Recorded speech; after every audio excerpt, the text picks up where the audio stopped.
Noah had been on the colony station for exactly 47 days when everything changed. The human engineer had come to Sector 7 as part of the Terran Integration Initiative, a diplomatic program designed to build bridges between humanity and the Calrix Empire. Most humans kept their heads down, did their jobs, and avoided the towering scaled warriors who ruled this part of the galaxy. Noah was no different. Until the day he heard the child screaming. The marketplace had been crowded that afternoon, Calrix merchants hawking exotic goods, the air thick with the scent of spices Noah couldn't name. He'd been buying parts for a faulty atmospheric regulator when the commotion started. Through the crowd he glimpsed a small Calrix child, no more than 5 cycles old, cornered against a wall by 3 Vakreen raiders, mercenaries who raided the outer stations for slaves and valuables. The child's pale blue scales trembled. Her large eyes, golden and terrified, locked onto Noah's for just a moment. Around them, civilians scattered. Even the Calrix warriors in the crowd hesitated. The Vakreen were armed, their weapons illegal but deadly, and protocol demanded calling for reinforcements. Noah didn't think. He just moved. "Hey." His voice cut through the panic. "Leave her alone." The lead Vakreen turned, his mandibles clicking with amusement. To them, humans were soft things, barely worth notice. The raider's blade glinted under the station lights, a plasma-edged knife that could cut through armor like paper. Noah positioned himself between the child and the raiders. His heart hammered, but his hands stayed steady. "You want her, you go through me," they laughed. Then they attacked. The first stab hit his shoulder. Noah gasped but didn't move. The second pierced his side. He grabbed the child and shoved her behind a cargo container, his body still blocking the only path to her. The third blade found his thigh. The fourth his abdomen. Blood soaked his uniform, but Noah stayed standing. Each time they tried to circle around him, he shifted, keeping himself between the monsters and the child. His vision blurred. His legs shook. But he'd grown up in the slums of New Detroit. He knew how to take a beating and stay on his feet. The Vakreen grew frustrated. They stabbed faster, angrier, 5, 6, 7 times. Noah's breath came in ragged gasps, but through the haze of pain he could hear the child crying behind the container. Scared but alive. That was enough. Somewhere around stab 14, Noah's legs finally gave out. He collapsed to his knees, still facing the raiders. 18. That was the number that finally made everything go black. When Noah opened his eyes, he expected to be dead. Instead, he found himself in a medical bay, encased in a regeneration field that hummed with alien technology. Every part of his body ached, but the wounds had been sealed, tissue knitted back together by advanced Calrix medicine. "You're awake." Noah turned his head. A woman sat beside his bed, human, with dark hair pulled back in a practical bun. Her eyes were calculating, but not unkind. "I'm Danny," she said, standing up. "Commander of the human diplomatic mission here. You've caused quite a stir, Noah." The child, his voice came out as a croak.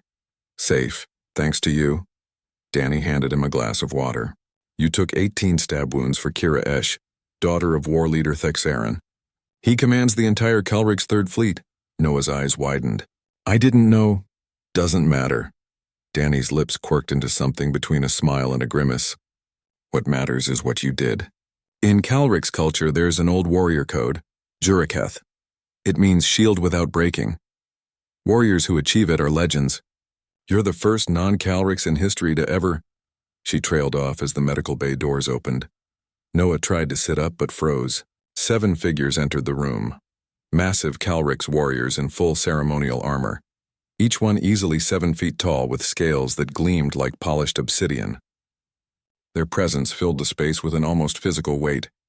At their head was Thexaran himself, recognizable by the platinum insignia on his chest plate. The war leader's golden eyes fixed on Noah. Then in perfect unison, all 7 warriors dropped to one knee. Noah's mouth fell open. Danny's hand gripped his shoulder, whether to steady him or herself, he couldn't tell. "Human Noah." Thexaran's voice resonated like thunder. "You stood where trained warriors hesitated. You bled where others fled.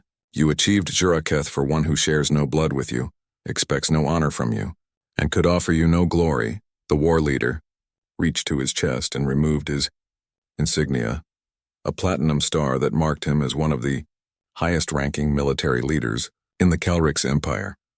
In our culture, we do not give thanks with words. We give recognition with deed. He held out the insignia. You are hereby named Korthax, shield brother to the Calrics. Where you walk as one of us. What threatens you threatens the Empire, and those who stand with you. His eyes swept to Danny.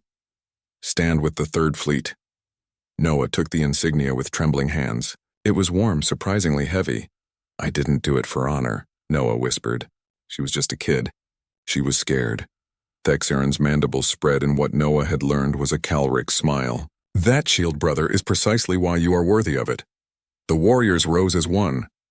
Each approached Noah's bedside, pressing their fists to their chests in salute before filing out. Thexaron lingered for a moment. My daughter drew you a picture, the war leader said, his voice softer now. She wanted me to give it to you. She says you have kind eyes. He placed a piece of paper on the bedside table, a child's drawing of a stick figure standing between her and dark shapes, colored in with enthusiastic crayon strokes. At the bottom, in shaky lettering, "Thank you, Noah. You are my hero."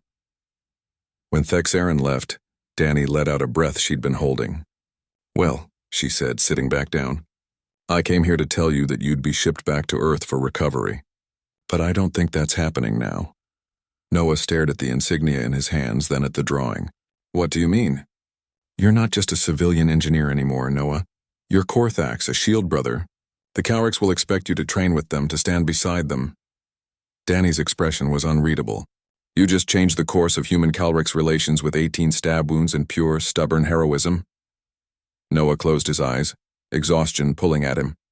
But through the pain and the confusion, one thought remained crystal clear. He'd do it again in a heartbeat. Some things were worth bleeding for. Some things transcended species, politics, and fear. Sometimes humanity's greatest strength wasn't in their weapons or their technology. It was in their willingness to stand in front of a scared child and refuse to move, no matter the cost. And the galaxy was finally beginning to understand that. The end.